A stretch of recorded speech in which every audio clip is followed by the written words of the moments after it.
రేవంత్ రెడ్డి ఎవరి కోసం పనిచేస్తుండు? ఇది పెద్ద క్వశ్చన్ మార్క్. తెలంగాణ రాష్ట్రంలో రేవంత్ రెడ్డి ఎవరి కోసం పనిచేస్తుండో ఇప్పటికీ అర్థం కాని ఒక పెద్ద క్వశ్చన్ మార్కు. ఆయన తెలంగాణ ప్రయోజనాల కోసం పనిచేస్తుండా, లేకపోతే ఆంధ్ర ప్రయోజనాల కోసం పనిచేస్తుండా, తెలంగాణ రాష్ట్ర నీటి హక్కులను కాపాడడం కోసం పనిచేస్తూ ఉండా, లేకపోతే చంద్రబాబు నాయుడు కోసము బనకచర్ల కోసం పనిచేస్తూ ఉన్నాడా? ఈ అంశం మీద మనం మాట్లాడాల్సినటువంటి అవసరం ఉంది. ఒకసారి నేను రేవంత్ రెడ్డి గారి మొన్న ప్రెస్ మీట్ కనుక మీకు ఒకసారి చూపిస్తే మిత్రులారా, రేవంత్ రెడ్డి గారి 40 నిమిషాల ఈ ప్రెస్ మీట్లో, అంటే ఈ పవర్ పాయింట్ ప్రజెంటేషన్లో కంప్లీట్గా దాదాపు ఒక 30-35 నిమిషాల పాటు కేసీఆర్ను తిట్టడానికి 35 నిమిషాలు కేసీఆర్ను తిట్టడానికే పెట్టుకున్నాడు ఆయన. సో దాంట్లో కూడా చాలా ఎలిగేషన్స్ ఉంటాయి. మనము ఇదే అంశం మీద ఇవాళ రేవంత్ రెడ్డి గారు ఇప్పటికి 2 సార్లు బనకచర్ల మీద పీపీటీ పెట్టడం. ఒకసారేమో అందరికి వివరించిండు ప్రజలకి, ఇప్పుడు మొన్న పెట్టిందేమో వాళ్ళ పార్టీ నాయకుల కోసం పెట్టింది. ఇది దాంట్లో కేసీఆర్ను మాత్రమే నిందించడం కోసం ఆయన పెట్టినట్టు అనిపిస్తుంది. ఇక్కడ సమస్య నీళ్ళ వాటా తేల్చే దాంట్లలో కేసీఆర్ది ఇప్పుడు ఏముండదు, ఆయన అధికారంలో లేడు. ఇప్పుడు మాట్లాడాల్సింది, ఇప్పుడు కొట్లాడాల్సింది చంద్రబాబు నాయుడు తోటి. అసలు రేవంత్ రెడ్డికి సోయి ఉందా లేదా అర్థం కాదు. ఆయన ఈ రాష్ట్రానికి ముఖ్యమంత్రి, లేకపోతే ఇంకా టీడీపీ కార్యకర్త లెక్క చంద్రబాబు నాయుడు ఆదేశాల కోసం పనిచేస్తూ ఉన్నాడా అర్థం కావట్లేదు. కానీ కంప్లీట్గా ఒక ఆయన స్వార్థ రాజకీయ ప్రయోజనాల కోసం రాష్ట్ర ప్రయోజనాలని పరంగా పెడతా ఉన్నాడు. ఇది చాలా దారుణం. ఇది చరిత్ర క్షమించాలన్నటువంటి నేరం. ఇది ఆయన అనుకుంటున్నాడు, నేను ఇప్పుడు అధికారంలో ఉన్నా కాబట్టి ఏం మాట్లాడి నడుస్తుంది అని చెప్పేసి. కానీ అది చెల్లుబాటు కానటువంటి అంశం.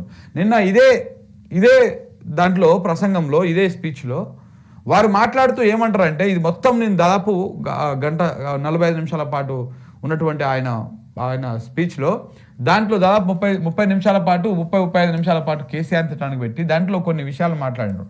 2016లోనే కేసీఆర్ చంద్రబాబు నాయుడికి ఈ గోదావరి జలాలకు సంబంధించినటువంటి వ్యవహారంలో, ఈ బనకచర్లకు సంబంధించినటువంటి దాంట్లలో ఆయనకు రాసిచ్చేసిండు అన్నటువంటి విధంగా మాట్లాడడం జరిగింది. అంటే అప్పుడు కేసీఆర్ చేసేసిండు అని చెప్పారు. నేను ఇదే పర్టికులర్ అంశం మీద ఈ 2016లో ఏదైతే అపెక్స్ కౌన్సిల్ మీటింగ్లో ఏం జరిగింది, ఆ మినిట్స్లో ఏం జరిగింది అని చెప్పేసి అప్పుడు సీఎం ఓఎస్డీగా పనిచేసినటువంటి శ్రీధర్రావు దేశపాండే గారిని నేను ఒక ఇంటర్వ్యూ కూడా చేయడం జరిగింది. మీరు కావాలంటే ఆ ఇంటర్వ్యూ చూడండి, మొత్తం ఉంటుంది, ఒక అర్ధగంట ఇంటర్వ్యూ ఉంటుంది. ఆయన చాలా స్పష్టంగా చెప్పారు, అందులో రాజకీయాలకు ఏ మాత్రం తావు లేకుండా ఆ రోజు ఏం జరిగింది, ఏ అంశం జరిగింది, ఆ రోజునటువంటి కృష్ణా గోదావరి జలాల వ్యవహారం మీద చర్చ నడిచినప్పుడు ఏం జరిగింది అనేది చాలా స్పష్టంగా చెప్పడం జరిగింది. గోదావరిలో, కృష్ణాలో మనము 1000 టీఎంసీలు కూడా 1000 టీఎంసీలకు మించి వాడుకోలేకపోతా ఉన్నాము. గోదావరిలో ఇరు రాష్ట్రాలు వాడుకోంగా మిగులు జలాలు కిందికి వెళ్ళిపోతూ ఉన్నాయి. ఆ మిగులు జలాల మీద 2 రాష్ట్రాలు ఒక నిర్ణయానికి వచ్చి మనం రెండు రాష్ట్రాలు సమన్వయం చేసుకొని నీళ్ళని వాడుకునేటువంటి అవకాశం ఉంటుంది అని చెప్పేసి ఆ రోజు ఆయన చెప్పడం జరిగింది. అది వాస్తవం. కానీ చంద్రబాబు నాయుడుకి రాసిచ్చినట్టుగా, ఏపీకి రాసిచ్చినట్టుగా ఇవాళ రేవంత్ రెడ్డి గారు దాన్ని తప్పుదో పట్టిస్తున్నట్టుగా చాలా స్పష్టంగా అర్థమవుతా ఉంది. ఇది 100% ప్రజలు అర్థం చేసుకోవాలి. మీరు కావాలంటే ఆ ఇంటర్వ్యూ, దేశపాండే గారి ఇంటర్వ్యూ కూడా మన ఛానల్లో ఉంటుంది, మీరు చూడండి. అది కూడా చూడండి దయచేసి, మీకు కొంత అవగాహన వస్తుంది. ఇది మొత్తం ఒక 20-25 నిమిషాలు 30 నిమిషాల ఇంటర్వ్యూ ఉన్నది అంతే, మీరు చూడండి. రాష్ట్ర రాజకీయాల్లో ఒక కీలకమైనటువంటి అంశం బాగా నడుస్తా ఉంది, బాగా చర్చ అవుతా ఉంది. మీరు ఏ పార్టీకి సంబంధించినటువంటి వారు కాదు, మీరు అధికారిగా పనిచేసారు, రిటైర్డ్ అయినారు, మీరు చాలా పుస్తకాలు కూడా రాసినారు. ఇప్పుడు బనకచర్ల వల్ల అసలు తెలంగాణకు వస్తున్నటువంటి నష్టం ఏంటి, ఎందుకు బనకచర్లను తెలంగాణ వ్యతిరేకించాల్సి వస్తుంది?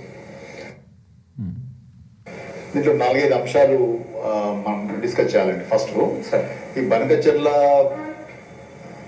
అనే ప్రాజెక్టుని 2016లోనే బీజం పడింది అనేది ఏదైతే ఒక నెరేటివ్ ప్రచారంలో పెట్టబడిందో, ముఖ్యమంత్రి గారు ఆ రోజు 2016లో జరిగిన మొదటి అపెక్స్ కౌన్సిల్ మినిట్స్ లో ఒక పారాగ్రాఫ్స్ చదివి, ఇక్కడనే బనకచర్లకు మూలం, ఇక్కడనే బీజం పడింది, కేసీఆర్ గారు దానికి రాసిచ్చారు ఆంధ్రప్రదేశ్ కి ఇక బనకచెర్ల కట్టుకోండి అని చెప్పి. నిజానికి ముఖ్యమంత్రి గారు చదివిన పారాగ్రాఫ్ లోనే ఎక్కడా బనకచెర్లకు సంబంధించిన ప్రస్తావన లేదు, గోదావరి జిల్లా తరలింపుకు సంబంధించిన అంశం లేదు. అందులో ఆయన పేర్కొన్న విషయం ఏంటంటే గోదావరిలో అంటే కృష్ణాలో మనకి 1000 టీఎంసీల వరకు 2 రాష్ట్రాలు ఉపయోగించుకునే అవసరం ఉన్నది, కానీ కృష్ణాలో లోటు ఉంది. కాబట్టి గోదావరిలో సంవత్సరానికి 3000 టీఎంసీలు సముద్రంలో కలిసిపోతున్నాయి. కాబట్టి ఈ పుష్కలంగా లభించే నీటిని 2 రాష్ట్రాలు తమ తమ ప్రయోజనాల కోసం how best we can use, ఈ పదం వాడారు, how best we can use. 2 రాష్ట్రాలు కూర్చొని అమికేబుల్ గా స్నేహపూర్వకంగా చర్చించుకొని ఈ సముద్రంలోకి పోతున్న నిరుపయోగంలో పోతున్న జలాలని ఎట్లా ఉపయోగించుకోవాలి అనేది చర్చించుకోవాలి అని చెప్పి మాత్రమే అన్నాడు. ఇది తప్పేం కాదు నా ఉద్దేశంలో. అసలు ఒక ఎంత స్పష్టంగా అందులో ఆయన చెప్పారో ఇక్కడ వారు చెప్పారు.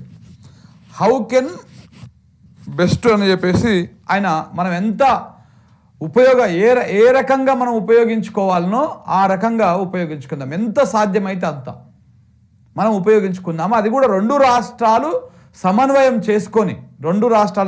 చేసుకొని స్నేహపూర్వకంగా మాట్లాడుకొని మనం అది చేద్దాము అని చెప్పేసి ఆ రోజు అడిగినటువంటి మాట.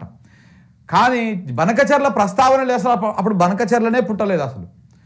గోదావరిలో మిగులు జలాలు ఉన్నాయి, కిందికి పోతున్నాయి. రాష్ట్రాల వాటా తేలిన తర్వాత ఆ వృధాగా సముద్రంలో కలిసిపోతున్నటువంటి నీళ్లను కృష్ణా బేసిన్లో మనకు నీళ్లు తక్కువగా ఉన్నాయి కాబట్టి మనం వాడుకుందాము 2 రాష్ట్రాల సమన్వయంతో, ఒక స్నేహపూర్వకమైనటువంటి వాతావరణంతో అని చెప్పేసి ఆయన ఆ రోజు చెప్పడం జరిగింది.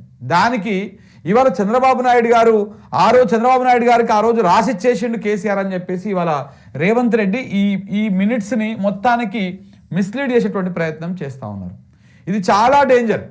ఎందుకంటే ఇక్కడ కేసీఆర్ మీద కోపం ఉంటే కేసీఆర్ను రాజకీయంగా ఎదుర్కోవాలి, అంతేగాని కేసీఆర్ ఆ రోజు అనని మాటను అన్నట్టుగా అపెక్స్ కౌన్సిల్లో అన్నట్టుగా ఇవాళ మీరు ప్రచారం చేసి మీకు అధికారం ఉంది కదా అని చెప్పేసి ఇప్పుడు ఇలాంటి పత్రికలు ఏం చేస్తాయి, ఇది ఆంధ్రజ్యోతి అనేటువంటి పత్రిక, ఇట్లాంటి పత్రికలు ఏం చేస్తాయి, పెద్ద పెద్ద హెడ్లైన్స్ పెట్టేసి కేసీఆరే రాసిచ్చిండు అని చెప్పేసి నిన్న మొన్న కూడా రాయడం జరిగింది పత్రికలు. కావాలంటే మీకు చూపిస్తా.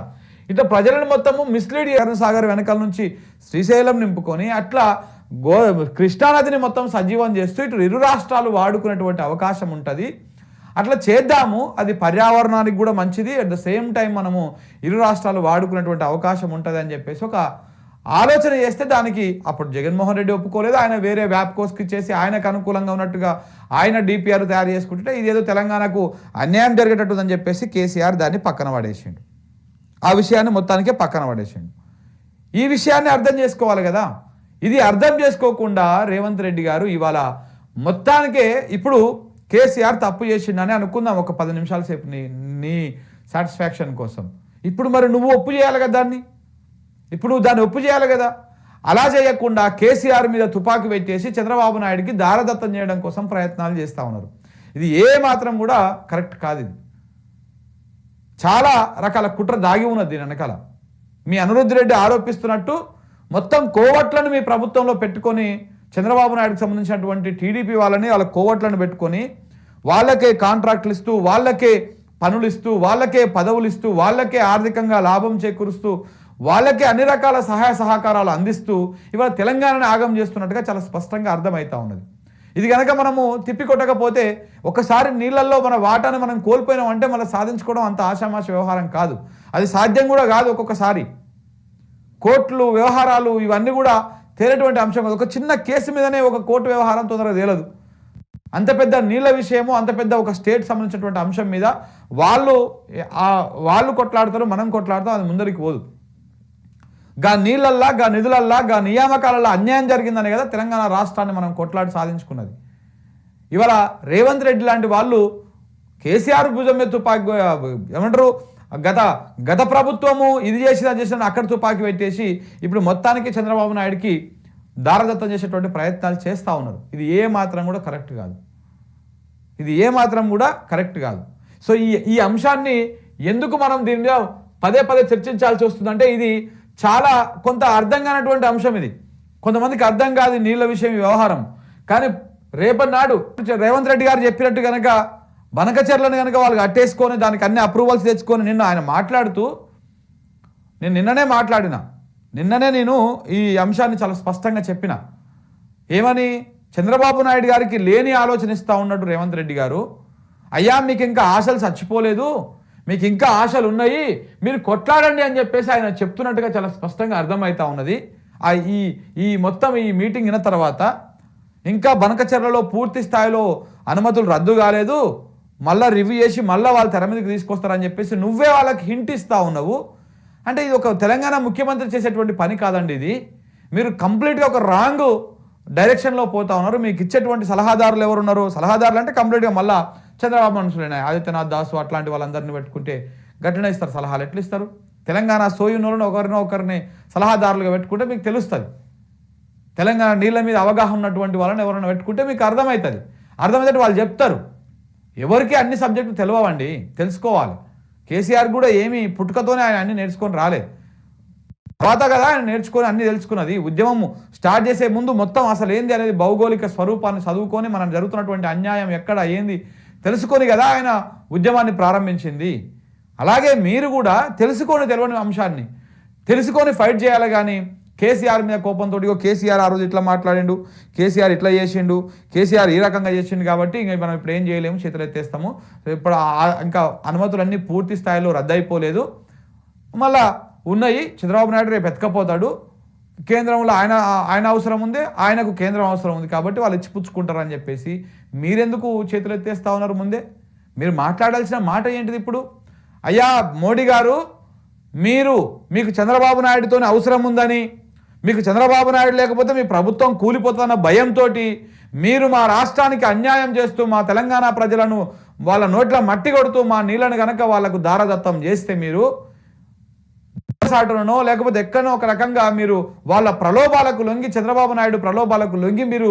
బనకచెర్లకు గనక అనుమతిస్తే తెలంగాణ రాష్ట్రంలో మిమ్మల్ని అడుగుపెట్టనీయము మీకు ఇక్కడ పుట్టగతులు లేకుండా చేస్తాము మీ పార్టీ నీడ బొంద పెడతామని చెప్పేసి ఎందుకో స్ట్రాంగ్ కౌంటర్ ఇవ్వలేకపోతా ఉన్నారు చంద్రబాబు నాయుడు కూడా ఒక స్ట్రాంగ్ కౌంటర్ ఇవ్వచ్చు కదా అంటే రెండు కళ్ళల్లో ఒక కన్ను తెలంగాణ ఒక కన్ను ఆంధ్రప్రదేశ్ అంటారు కదా చంద్రబాబు నాయుడు గారు మరి తెలంగాణకు అన్యాయం చేసి ఇక్కడ ఉన్నటువంటి ఈ గడ్డకు ఈ రైతులకు అన్యాయం చేసి మీరు ఎట్లా నిలెత్తుకపోదాం అంటున్నారు స్నేహపూర్వకంగా ఏందో చర్చ చేయొచ్చు కదా అని చెప్పేసి ఎందుకో ఆ రోజు అది అయితలేడు ఇవన్నీ కూడా ఒకసారి చేయండి తెలంగాణ ప్రజలు రేవంత్ రెడ్డి గారు ఎంతసేపు ఉన్నా మన హక్కుల కోసము వాయిస్ రేజ్ చేసినట్టుగా కనపడతలేదు కేసీఆర్ తిట్టడం కోసం మాత్రమే ఆయన వాయిస్ రేజ్ చేస్తూ ఉన్నాడు ఎందుకు సార్ కేసీఆర్ తిడితే ఇప్పుడు ఏమొస్తుంది నువ్వే అంటారుగా సచిన పాము అని సచిన పామును కొడితే ఏమవుతుంది సచిన పామో బతికిన పామో కనుపిరితో ఉన్నదో వదిలేయండి వాళ్ళ రాజకీయం వాళ్ళు చేసుకుంటారు మీరు రాష్ట్ర ప్రయోజనాల కోసం ఇప్పుడు మాట్లాడండి అలా కాకుండా కేసీఆర్ అది చేసిండు కేసీఆర్ ఇది చేసి అని చెప్పేసి మళ్ళీ అదే పాట పాడుతూ ఉన్నారు